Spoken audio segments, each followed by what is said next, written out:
On this episode of Locked On Angels, the Halos have their worst offensive performance of the season last night, and they ruin a great start by Yusei Kikuchi. Plus, how are the Angels doing with runners in scoring position? Are they really as bad as it seems? And we're going to talk about José Soriano and Jack Kochanowicz and why the Angels have confidence in them. It's time to get locked on with Mike and John, and this is Locked On Angels.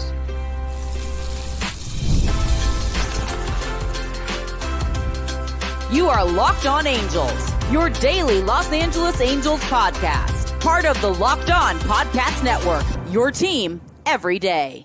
Hey, thanks for making Locked On Angels your first listen of the day. You can find us anywhere you get your podcasts, including Apple Podcasts, Spotify, and SiriusXM by searching Locked On Angels. And if you'd like to give back to the Super Halo Bros for all the Super Halo content, here's some things that you can do. Leave us a rate and a review on Apple Podcasts. If you're watching on YouTube, hit that thumbs up button. And if you're not subscribed, please subscribe and become a Locked On Everydayer. And whether you're watching or listening, come over to YouTube and leave a comment. It's one of the best ways to get in touch with us and be a part of the conversation.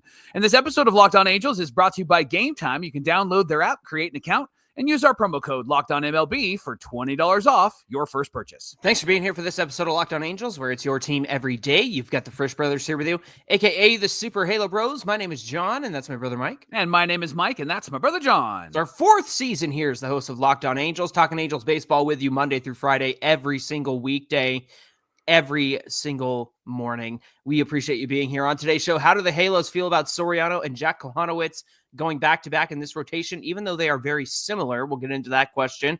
How are the Halos doing with runners in scoring position? You might be surprised by that conversation. But first, Mike, the Halos just don't seem to want to win. It seems like they don't have an interest in doing that, and none more apparent than Tuesday's game against the Texas Rangers, right? Yeah, very listless, very weak, very farts last night was the offense, right? Just and straight up butts. Yeah. It was terrible. And no Logan O'Hoppe in this game. And Jeff Fletcher tweeted before the game that he had a bad stomach bug. And so they said he felt better on Tuesday, but agreed that taking the day off was best for him. He's going to play today. That's the plan. John, Travis d'Arnaud is batting fifth. Yeah. And you've mentioned that when he plays, that's not the best spot for him. It would be best to move him down, maybe have Shawnuel or maybe even Paris move up to that fifth spot when O'Hoppe is out. And it was emphasized in this game, right? 0 for 4, 3 strikeouts. And in the top of the ninth, they had a runner on second base, and he struck out again. And so that bat does not need to be in the middle of this lineup, does it? No, certainly not. It's not a 1-for-1 swap with Travis d'Arnaud and Logan O'Hoppe. That's just not the reality of the situation. They are not the same person. You can't swap out catcher for catcher. That's why he's a backup catcher. That's why Logan O'Hoppe is the starting catcher, and he's a much better bat. Look, I understand he was sick. I get that. And so, yeah, have Travis d'Arnaud in there. But don't put him fifth. Yeah. And like you said, we saw the results of that. 0 for 4 with 3 strikeouts, including the top of the ninth, and an at-bat with a runner on. Doesn't matter what he's doing in the middle of the order. He shouldn't be there. And it's like they have some guy, Mike, his name, I believe, is Kareem Pari. Is that how you say it? Or Kyron Paris? Oh, him. Yeah, Kyron Paris. I just, a lot of people are talking about Kyron Paris and not getting his name right, of course. But even though he's, one of the hottest hitters in baseball right now. But look, I can we just have the right lineup? Can we construct this the way it's supposed to be? Now, that's not to say that they didn't have pretty much the lineup that's been winning games for them. The real missing piece was Logan O'Hoppe, but man, just talk about careless errors on the bases, careless errors on defense, just not, Luis Rengifo sails one past Nolan Shawnuel from third base, and then you have, Ward and Rengifo getting to a strike him out, throw him out with Trout waiting on deck when the game is still 2-0, and you have a chance with Trout on base. That's an entirely different situation than Trout coming up 4-0 in the top of the ninth. They ran themselves out of this game. Do they want to win, Mike? That's my big question in this episode. Yeah. Kikuchi was great last night. And part of the reason why he was great, Johnny, is he had a bullpen session after his last start. One of the things that he was working on was his arm angle when throwing the slider. One of the reasons why he struggled early this season was that his arm was flatter and the slider wouldn't move as much. Now, if you're on the audio side, John just put up a graphic of Kikuchi's arm angle in 2020, his arm angle in 22 to 24, and then this season, and you'll see that he is more at his arm angle in 2022, 2024 from last night, about 33 degrees, although he had a more of a strict arm angle in 2022 to 2024. It was 42 degrees. So yeah, I think what's happening is essentially he started out this season way too horizontal, right? Yeah. Because he's still sweeper trying to make that. So he started out the season way less than he was last season, where he was very effective. And again, that 42-degree arm angle is about average, about where he was on average in those 2-3 seasons of 22 to 24. And so to start out the season the way that he has, just very horizontal, very flat. So I think last night he's getting more toward that 42-ish degree arm angle that was working really well for him in the past. And I think that's why he was effective last night, right?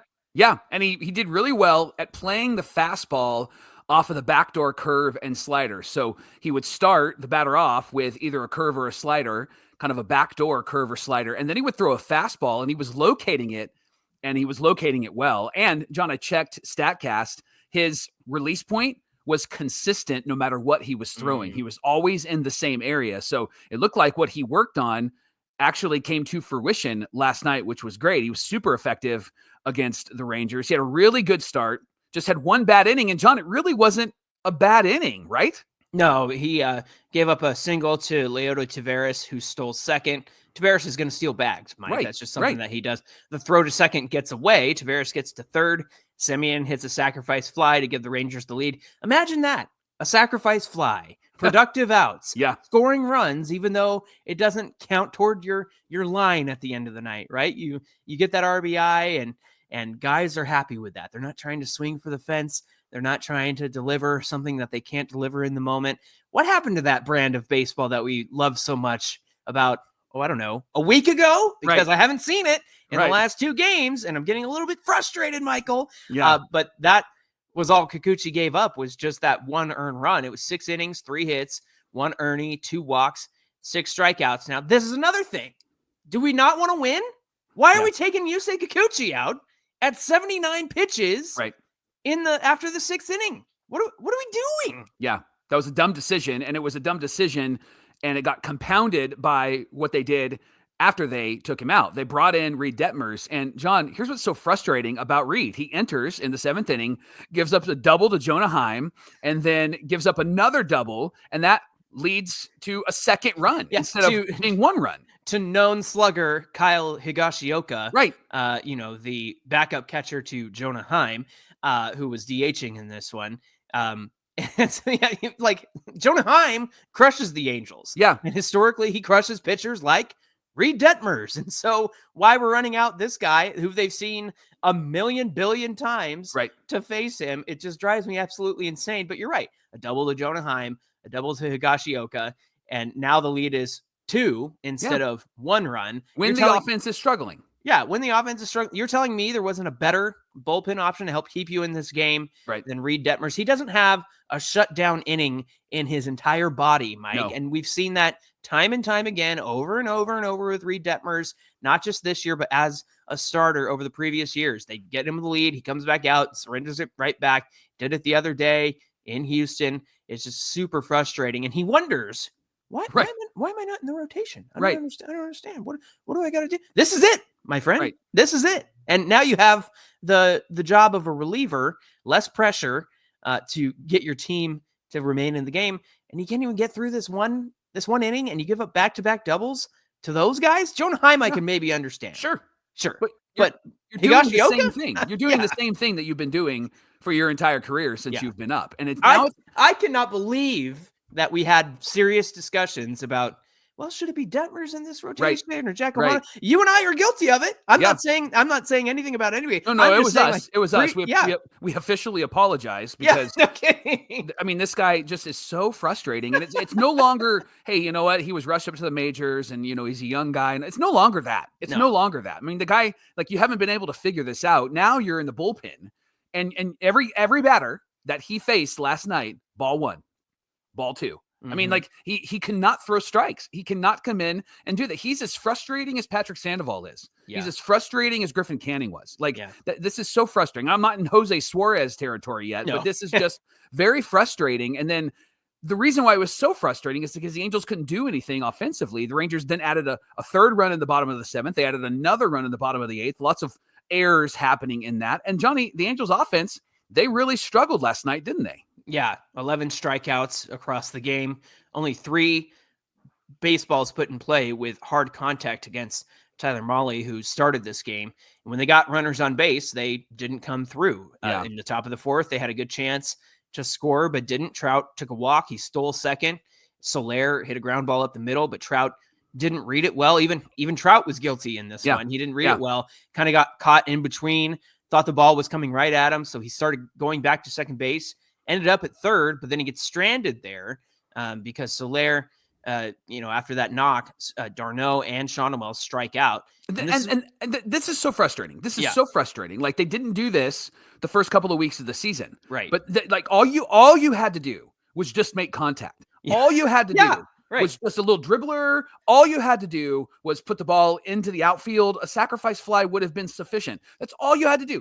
1 out, runners on the corners, and you've got d'Arnaud, which is frustrating, and then you've got Shawnemel. All you had to do is make a little bit of contact, and they couldn't even do that. And they did this for the first 12 games. The last 3 games, it seems like their brain fell out the side of their head, and they don't know how to hit anymore. The first 12 games, they did a lot of this. Now, we'll talk more about all of that in segment 2. But John, that was just so frustrating to watch. Just make contact. Lay down a bunt at that point, I guess. Get some sort of contact against Tyler Mahle, who is not a hard thrower. They made him look incredible last night. Do the old Ron Washington special. Put that bunt down, for goodness sake. You got Trout at third. You got a great runner at third base, so figure that out. And you got an out. You got an out to play with. It's not the last out of the inning either. So if there was any time to try, the squeeze play, that would have been it. But I mentioned this earlier. Top of the 8th, they had an opportunity. They get Tim Anderson on. Ward hits into a force out. Then he's the runner at first. Rengifo strikes out looking. Ward tries to steal, gets thrown out, and looks up and goes, "What happened? What did I do?" And it's like, Trout's waiting right there. Bozos, What are you doing? Don't take the bat out of his hand. So again, they, instead of Trout coming up with a runner on and down 2-0, the next time Trout comes up, it's 4-0, and it's the top of the 9th. And so you just wasted that opportunity too. And again, 2 fielding errors, not a great performance. They get shut out for the first time this season. So add that to the stat column. They've been doing this for a couple of games now and haven't been shut out yet, but man, just awful all the way around. I don't want to see Travis d'Arnaud in the middle of the lineup. Yeah. I don't want to see Kevin Newman playing shortstop tonight. Right. I don't want to see that. I don't want to see, the B version of this lineup out there. Can we just win dang games if over the next 2 days, Soriano and Kochanowicz are cruising? Let him cruise, let him cook. Don't take him out after 6 innings. He's going to go through the order a third time. Shut up. Get out of here. Let him cruise, let him cook, let him do what they're doing, because taking Kikuchi out after 6 innings was a huge disservice to everybody involved. So stop pretending like you don't want to win games and then start actually winning games. Can we do that? Can we do that, please? Ron? Can we do that, Angels? Can we do that? Can we do that? Can we do that? Can we do that? Thank you. Did they have a nice conversation at the end of this game? Did they have like a closed door meeting? Because somebody's got to speak up. Somebody's got to say something, because they are back to the terrible bad habits that they had last season. Mm-hmm. They're not the same team that they were just 4 games ago. They're not that same team. And that's frustrating. I'm not just talking about the Tampa series. I'm talking about before that, when they weren't scoring a lot of runs, but they were winning games. Mm-hmm. And it doesn't mean that the competition was bad and that's why they were winning. They were winning games because they were coming through and making good decisions at the plate, good swing decisions, and making contact. And they just couldn't do that. They couldn't do that last night, and they haven't done that in the last couple of games. And John, my greatest concern right now is that they're wasting this great start. And I get it. Yep. It's the first game of a series. They have 2 more. And if they win the next 2, it's awesome, right? But this is one of those games where you go, oh man, there's a lot about the Angels that we saw last night that makes you go, ugh, I feel like I'm going to throw up a little bit in my mouth, because it reminds me of the team last year, and the team the year before, and the team the year before. Is that what I'm tasting right now? That's exactly what it is. Yeah. Like a dog returns to its vomit, so the Angels can return to their terrible ball play, right? Come on, Pastor Mike. All right. Thanks for making Locked On Angels your first listen of the day. Coming up, are the Halos concerned about Soriano and Kochanowicz going back to back in the rotation, even though their approaches on the mound are very similar. We've had our concerns about that. We'll share their thoughts and we'll respond coming right up.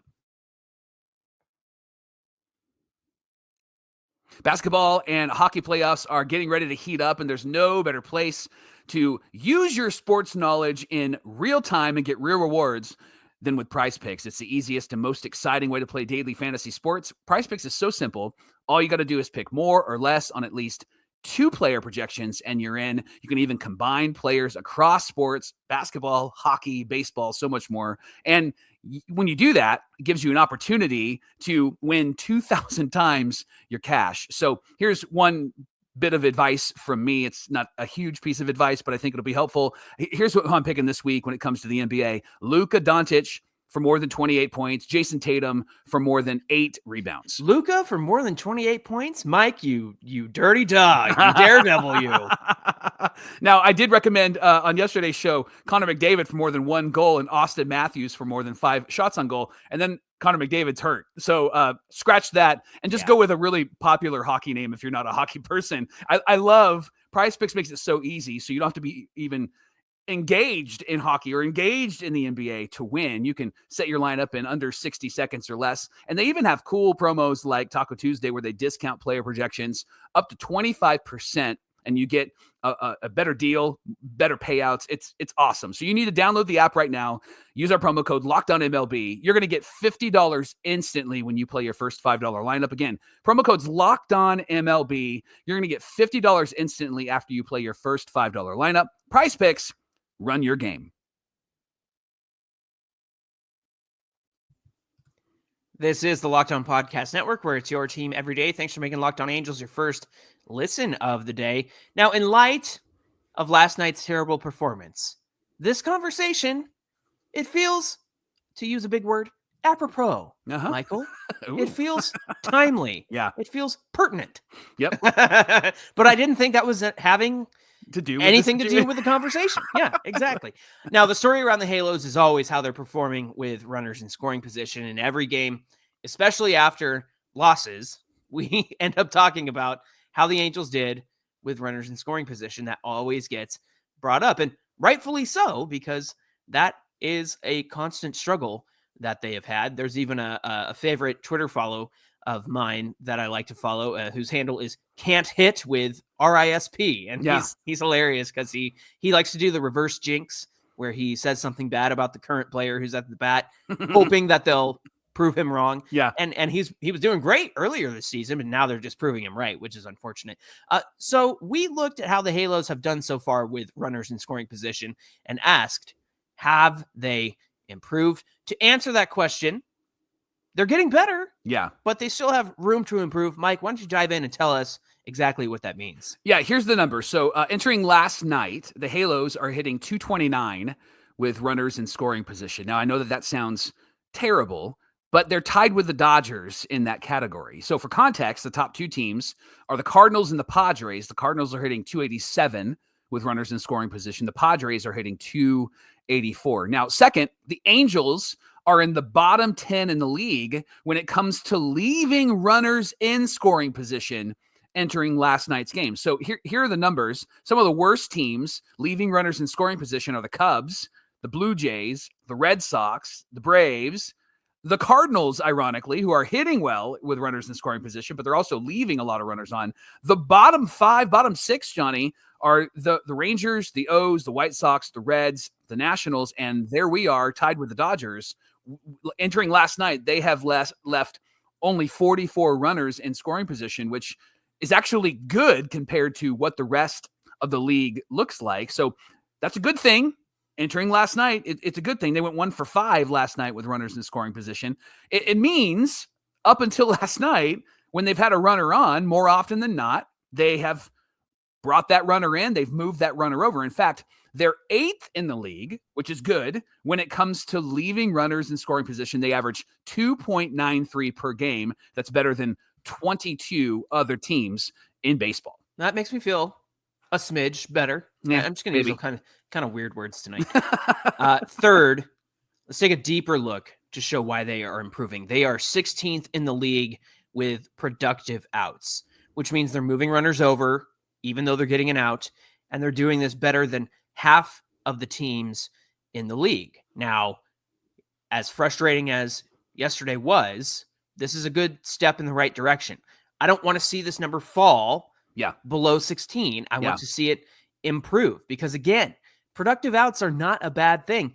And it's the brand of baseball that they were playing over those first 2 weeks that was actually winning them games, Mike. Right. And so for them to go swinging for the fences or letting Tyler Mahle strike him out, right, when it should just be a ground ball out to the first baseman, should get the job done and score Mike Trout from third base. But that's not what happened last night. So at this point, being 16th in the league in productive outs, I need to see that get better, but I am glad it's not bottom of the barrel. Yeah, and they're 5th in the league in sacrifice flies so far this season, which is why their numbers are trending up. Now, after last night's offensive performance, it puts a big old bummer on all of this, right? Because the numbers are trending up, but last night, they just were not great at getting on base at all. And when they did get on base, they didn't do much. They ran themselves out of innings. It's why their hits with runners in scoring position last night was very minimal because, again, they were running themselves out of innings and put themselves in really bad position. So, Johnny, what do you need to see more of from the Halos with runners in scoring position as the season progresses? Maybe even in tonight's game. Yeah. Well, number one, you can't be striking out when there's a guy at third base. There's just no rhyme or reason to that. I don't know.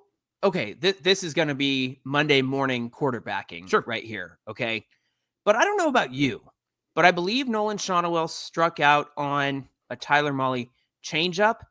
Mike, was I the only one, or was it you and me and everybody watching that game knowing that changeup was coming and knowing it was going to be below the strike zone and in the dirt? Am I the only one who feels that way, or did you see that too? I saw that coming like from the start of the whole. I know the camera angle is ridiculous and you can't see anything because everything's like this big on the screen, but we all saw it coming. Didn't we? And that's that at bat in particular. There were a couple of calls that went against Nolan and then went for Nolan. Like one of the pitches, it should have been a strike 3. The whole strike zone was shifted. Yes, right? it was shifted over. But then you knew that he was going to throw the ball out of the zone. Yeah. And Nolan is trying to watch really closely at these balls that are on the edge and he's not swinging. And then a ball that is way out of the zone, he's flailing at it. Like that was just a terrible at bat. And it's what has been kind of the epitome of the Angels over the last 3 games. Yeah, exactly. So that's something that can't happen when you have runners in scoring position. It's just too obvious. You got to guess along with the pitcher. Sometimes you're going to guess wrong, right? And maybe Nolan just guessed wrong. But the fact is everything he was throwing you was inside, outside. And then, of course, he's going to take you down below the strike zone, try to get you to swing like a golf club and miss it. Well, and what I appreciate about Gooby on the TV side is that he was actually saying, I would look for a fastball here. He's going to probably throw a changeup here. So you better, I mean, Gooby knows from the booth what's coming, right? And so that if the hitter's not knowing that, then there's something that's not being communicated or there's something that they're not picking up. And it happened all the way throughout the game. Like Tyler Mahle had a strategy last night and he did not shift from that strategy. And that one at bat with Nolan Shonowell was just a small glimpse of what he did all night long. Like he was hitting his spots and then he would throw a ball outside of the zone that the Angels would either watch or they would chase. Most often they were chasing. And it just seemed like they were unwilling to adjust last night. It seemed like they were unwilling to try to make contact last night. And that's not the team that these numbers say they are. These numbers say that they're much better than how they performed last night. You made a good point in the sense of talking about adjustments and being unwilling to move and make adjustments. These guys have to. Yeah. They absolutely have to make adjustments. I spoke about Kyron Paris. Was it last Friday, I think, talking about that MLB Trade Rumors chat where the guy didn't buy into what Kyron Paris has done and talking about, his swinging strike rate is up, his whiff rate. But I'm like, right. But is his strikeout rate up? No, it's actually above average. So if those swinging pitches aren't strike 3, then what's the problem? Yeah. He can adjust with 2 strikes on him.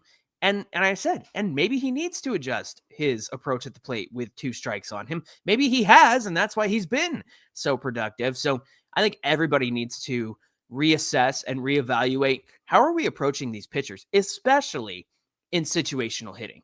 That's what's been missing. Yep. Situational hitting over the last couple of weeks has been really great, and these numbers back that up.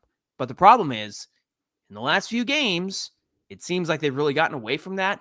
I'm not a fan of that.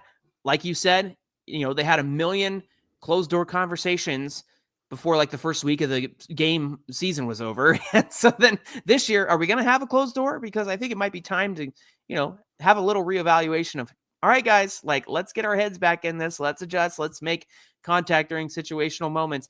That's something that these Halos need to really sit down and think about if they're going to continue to have the success that they had earlier this season.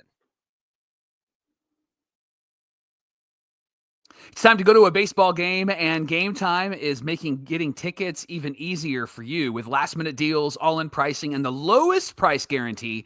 GameTime takes all the stress out of buying baseball tickets for you and for your family. Plus, ticket prices drop as the game gets closer, meaning that you can score incredible deals. Had an everydayer that reached out to us and told us that he just kind of waits until about an hour before the game and then gets tickets, and he uses GameTime to do that because they're cheap, right? I'm going to go on Saturday, take my buddy Steven for his birthday because he's a Giants fan. Of course, I'm an Angels fan. And I'm kind of playing that game too, Mike. I'm like, how close can I get to actual Saturday before I'm like, all right, fine, I got to buy. Yeah. Once you jump on GameTime, John, and for our everydayers, use their picks feature. It gets out all of the nonsense and get you the best deal that you want. It highlights all the things that you're looking for, top discounts in the stadium. Again, take all the guesswork out of buying tickets. Let GameTime help you out. Download their app, create an account, use our promo code LOCKEDONMLB. You're going to get $20 off your first purchase. Again, the promo code is LOCKEDONMLB, $20 off your first purchase. Download the GameTime app today. Last minute tickets, lowest prices guaranteed.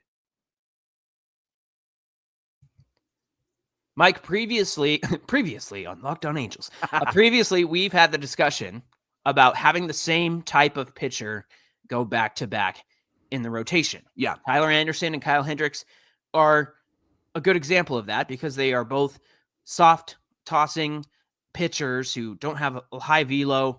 One's a lefty, one's a righty.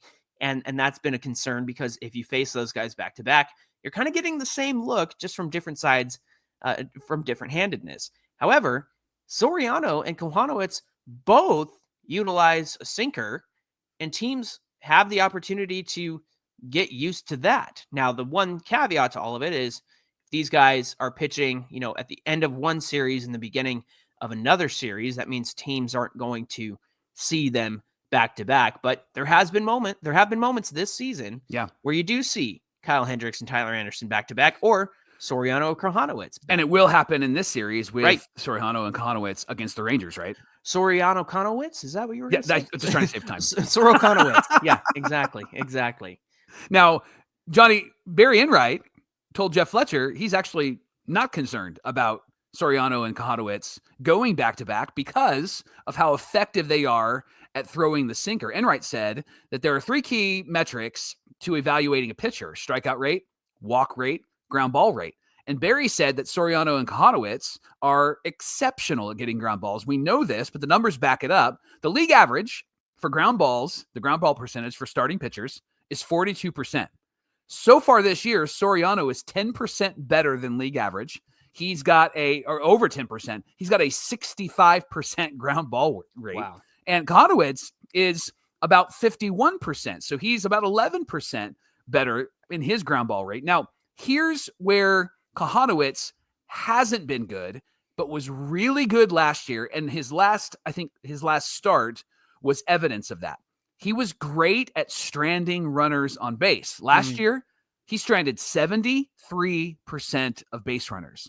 This year, it's down to 57%.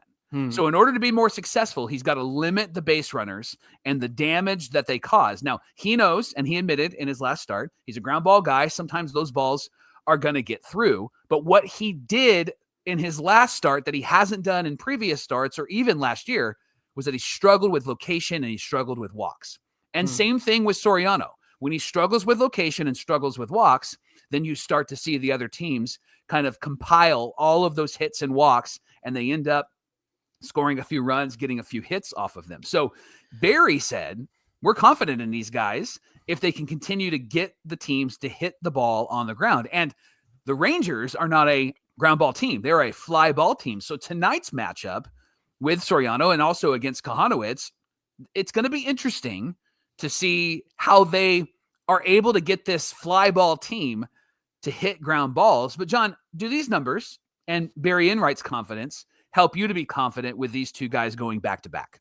Honestly, I'm not convinced. And it's not because I'm bitter about last night's game. I'm legitimately, even if I was a happy John in this episode, I'm not really convinced of that yet, Mike. The reason being is because part of what the issue with Jack Kochanowicz is that he doesn't have that strikeout pitch. Soriano certainly does. Soriano can get people to strike out, and he has done that. Now with Jack Kochanowicz, I'm not going to hit the same conversation talking points that we always do with his strikeout percentage and whatnot. But what I am saying is I think giving similar looks back to back, both sinker ball guys, there comes a point where, yes, you can chalk it up to, oh, you know what? Soriano walked too many guys tonight. Kochanowicz walked too many guys tonight. I think we kind of saw it in Kochanowicz's last start, where you have him walking a lot of guys. And not that the Astros saw Soriano before Kochanowicz and then decided not to swing at anything Kochanowicz was throwing. What I am saying is it would be even worse had Soriano pitched before Kochanowicz against the Astros. And what I'm concerned with is these hitters' ability to lay off the sinker. Yeah. And most of the time, you're going to lay off that sinker. It's going to tail out of the bottom of the strike zone. Now, if it does hit the zone, that's probably a sinker you should have swung at, right? You can do some damage on that. So it's going to be interesting to me to watch Soriano in the game and see where he puts that sinker. Now, he's got other pitches he can utilize to get the strikeouts, and then to see Kochanowicz go the next day. I think here's what I'll do. I'm going to evaluate this conversation after we see Soriano and Kochanowicz go back to back. And I hope that they prove me wrong. I hope I eat my words. I hope I eat crow. But at this point, I think there's a really compelling argument to be made that, hey, you're not getting any ground balls. You're not getting any chases. You're not getting any whiffs, because guys know I'm just going to lay off that pitch. If he's going to throw me a sinker, why should I swing at it? Now, Kochanowicz does move the ball around. I think he, hits parts of the zone with his sinker that can surprise people and even get guys to strike out looking. And so he does that pretty well. But I think that we're going to have a lot more answers after this series is over and these two guys go back to back against the Texas Rangers. Hey, thanks for making Locked On Angels your first listen of the day. Now for your second lesson, check out Locked On MLB Game Night, every game, every night, all season long. You're going to get local analysis on a national scale. My brother John's on the show, so you know it's going to be great. Find MLB Game Night on YouTube or wherever you get your podcasts. Hey, be sure you give us a follow on Twitter at Locked On Angels and at Super Halo Bros on Twitter and Instagram, whether you're watching or listening. Come on over to today's show. Find it on YouTube. Get in the comment section. Lots of great conversation happening there, and we always do our best to get back to each and every one of you. Mike, what do we have on deck for Thursday's show? Johnny, you mentioned on Friday's show, last Friday, about the MLB trade rumors guy kind of going after Kyron Paris. Well, now a baseball scout has gone after Kyron Paris, and Jeff Fletcher had a great article about it. So we're going to share that with you tomorrow on Locked On Angels. Am I going to have to educate some bozos again? Is that what I'm going to have to do, Mike? It's educate and regulate? Those old scouts that just, hey, he's got a great body. He's got soft hands. All right, friends, we hope you'll come back and join us. Until then, my name is John, and that's my brother Mike. And my name is Mike, and that's my brother John. Thanks for being here, everybody, and we'll see you back here on Thursday. Got a great body. Soft hands. He looks good. I keep telling Bryce Patrick of Locked On Rangers to fix that stupid camera at Globe Life